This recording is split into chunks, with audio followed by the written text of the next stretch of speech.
बहुत समय पहले चीन के एक क्रूर सम्राट ने अपनी सत्ता को अमर करने के लिए हजारों किलोमीटर लंबी एक विशाल दीवार बनाने का आदेश दिया। हजारों युवाओं को उनके परिवारों से छीनकर इस कठिन श्रम में झोंक दिया गया।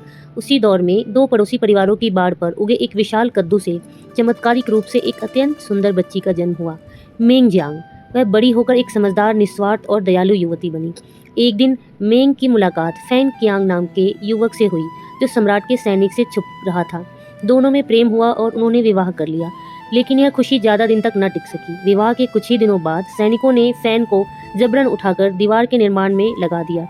महीनों बीते, ठंड आ गई। अपने पति की चिंता में तड़पती मेंग जियांग बर्फीले तूफानों, नदियों और पहाड़ों को पार करते हुए हजारों मील पैदल चलकर उस निर्माण स्थल पर पहुंची।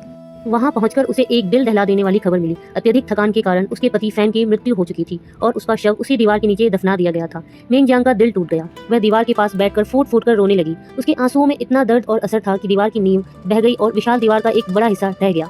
इस तबाही से बौखलाया सम्राट मेंग जियांग को सजा देने पहुंचा, लेकिन मेंग की असीम सुंदरता देखकर सम्राट ने उसे अपनी रानी बनाने का घटिया प्रस्ताव रखा।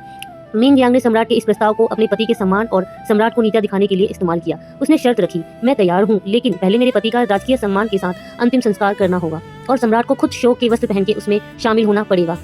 सम्राट को मजबूरी में यह शर्त माननी पड़ी। अपने पति को अंतिम विदाई देने के बाद मेंग जियांग ने सम्राट के सामने झुकने या उसकी सजा सहने से इनकार कर दिया। वह मुड़ी और पास की बेहई समुद्र की लहरों में कूद गई।